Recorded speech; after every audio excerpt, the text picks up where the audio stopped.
Marlene Salazar, compañeros del grupo G5. En esta oportunidad les traigo el tema de la descripción documental, la cual hace parte del proceso que hemos venido desarrollando durante esta materia. Y para recordar, es bueno que miremos que la organización documental la componen tres procesos fundamentales, que son la clasificación documental, la ordenación documental y la descripción documental. Entendiéndose la descripción documental como el análisis de los documentos de archivo o de sus agrupaciones documentales, materializado en representaciones que permiten su identificación, localización y posterior recuperación de toda la información contenida en los documentos, que es el fin último del proceso de la descripción documental. Cuando identificamos los elementos constitutivos fundamentales propios de un expediente, como son el nombre de la serie al cual pertenece, el contenido que lo conforma, las fechas extremas, número de folio, entre otros aspectos, como único propósito de la elaboración de instrumentos como el inventario, guías, índices o cualquier otro tipo de instrumento, podemos decir que estamos hablando de la descripción como tal, y el fin es agilizar, localizar y recuperar la información de manera más rápida y de servicio para el usuario. La organización de los documentos nos trae el beneficio de una rápida identificación de los expedientes y las necesidades operacionales de las oficinas, permitiendo contar con la información necesaria para responder a cualquier requerimiento o petición, logrando así su ubicación ágil tanto para la consulta, transferencia o para el caso de la disposición final, si ese es lo que está dispuesto para esa serie. En un proceso de descripción documental podemos identificar todos aquellos elementos que no hacen parte de la serie, aunque esto no quiere decir que en su momento no tuvieron una parte constitutiva del propio expediente, sino que al momento de ir a hacer la descripción tenemos que retirar todo aquello que no hace parte esencial del expediente, como son hojas en blanco, fotocopias, duplicados, recortes de periódico, que pudieron haber sido parte esencial para ilustrar una parte de un documento, pero que al momento de hacer la descripción o la ordenación no tienen nada que hacer dentro del expediente. Además de eso, tenemos que tener en cuenta de retirar los materiales abrasivos o metálicos, como son los clips o grapas o adhesivos como cintas u otro material que se puede encontrar dentro de los expedientes. Para hacer más fácil el proceso de descripción, existen unas normas y unas normas internacionales como las ISAT. Las ISAT normalizan el proceso de la descripción de las unidades documentales, al igual que las ISBD, que son las antecesoras de estas normas, que han sufrido una serie de cambios, una serie de cambios de procesos para llegar a su máxima expresión. No quiero decir con esto que ya están totalmente, pero sí han sufrido cambios para mejorar el proceso de descripción documental. Esta norma se divide en áreas y definen el contenido, la puntuación, la ordenación y la presentación de la descripción archivística. Las áreas que componen esta norma son las siguientes. Área de identificación. En el área de identificación nosotros vamos a encontrar la información esencial para identificar la unidad documental que se está describiendo. En el área de contexto nos va a dar una idea sobre el origen y el lugar donde se va a guardar o a custodiar esa unidad documental que se está describiendo. Unidad de contenido y estructura. Esta nos referencia lo que tiene que ver con el tema y la estructura que ha tenido la serie en su vida y que se debe permanecer al momento de ir a hacer la descripción documental. La cuarta área es la de acceso, el área de acceso y uso que se le va a dar. Esta nos presenta la disponibilidad que va a tener la unidad de descripción. En esta parte se puede decir si va a ser de carácter restringido o va a ser que va a tener una disponibilidad para todos los usuarios. En la quinta área, que es la de documentación asociada, estos documentos que se encuentran allí puede ser que estén relacionados con otra serie. En este caso estaríamos hablando de series paralelas o series complementarias. En esta parte se deja constancia si existe alguna relación con este tipo de serie. Y el área de nota es la información auxiliar que no pudo ser incluida en otras áreas. Cada área a su vez tiene elementos constitutivos de los datos que debe ofrecer sobre la unidad documental. Es importante aclarar que en el área de notas es importante porque a veces encontramos series que tienen muchos anexos y esos anexos, como no pueden ser foliados, el área de nota es una parte útil para nosotros dejar en constancia de todos estos documentos que hacen parte de ese documento, pero que no deben de ser contados dentro de los folios. Dentro de el proceso de descripción existen unos instrumentos que sirven como unidad de análisis.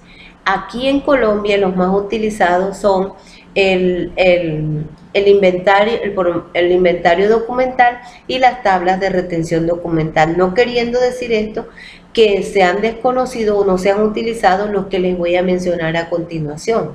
Por ejemplo, las guías. ¿Qué son las guías? Son herramientas que proporcionan información sobre todo o parte de los fondos de uno o más archivos. O sea, aquí se hace como una colección de los archivos y se crean las guías para reorientar la información que contienen cada uno de estos archivos. Describen globalmente las grandes agrupaciones documentales, esbozan las historias de los organismos productores y facilitan información auxiliar acerca del archivo y de los servicios disponibles. Por ejemplo, aquí encontramos que existen guías para que todos los archivos municipales puedan organizar las tablas de retención documental. En ese caso, esto servía, pero puede que en un municipio se utilice la guía dependiendo de las necesidades que tenga el archivo de ese municipio. Según Cruz Mundet, existen varias clases de guía.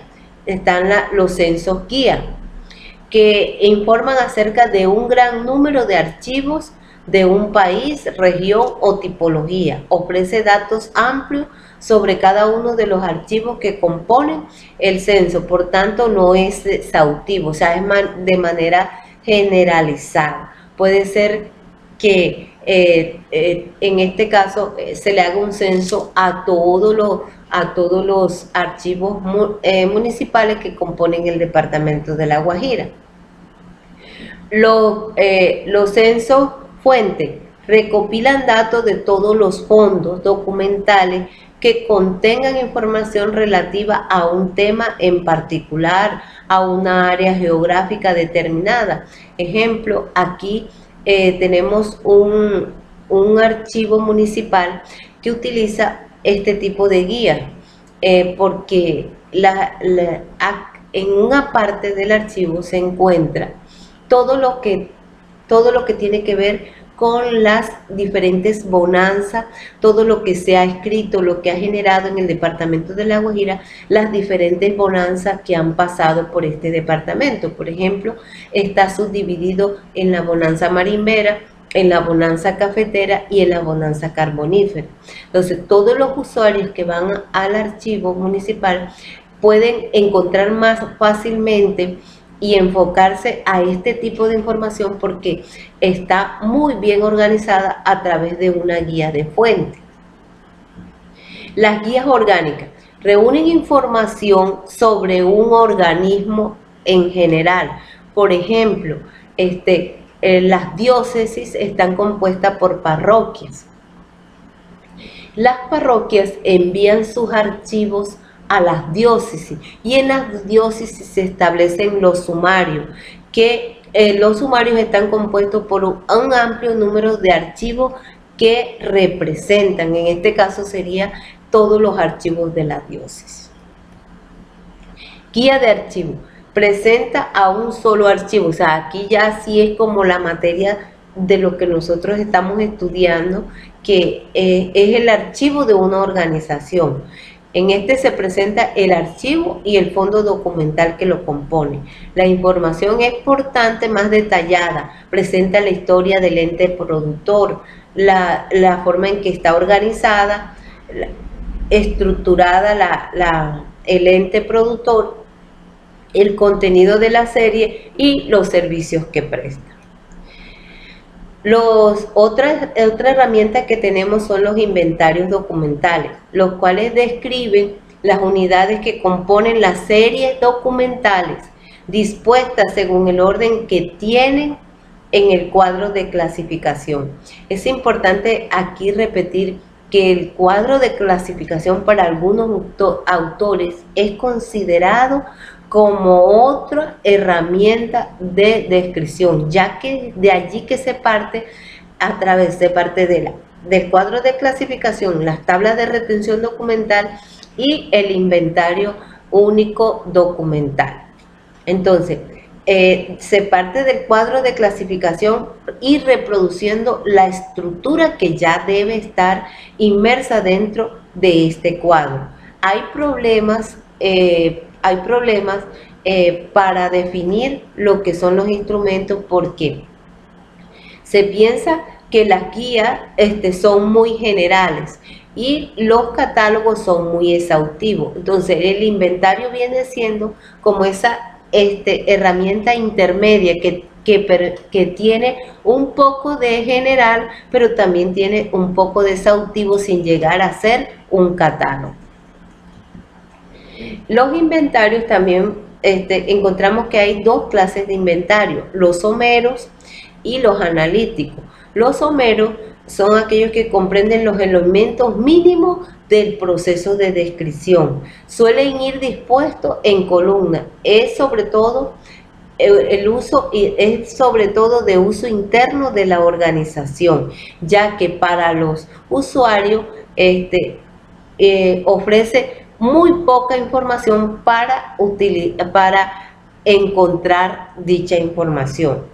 En los inventarios analíticos describen los fondos con mayor profundidad, al descender hasta los expedientes, con los máximos elementos obligatorios y algunos optativos. Ofrece la información suficiente para que el usuario localice la documentación en el tiempo que requiere y también de forma física en el archivo. El formato único de inventario documental avalado por el Archivo General de la Nación tiene unos elementos constitutivos esenciales y que como archivistas se deben manejar a la perfección para saber ubicar la información que de él se debe esperar. Por ejemplo, en la parte superior debe de estar identificado lo que se está haciendo, que es un inventario documental. En muchos casos se encuentra el nombre de la empresa, la fecha de lo que se está tratando, la fecha y el tiempo en que se está realizando la acción. Encontramos también que ahí está la entidad remitente, que es la que envía,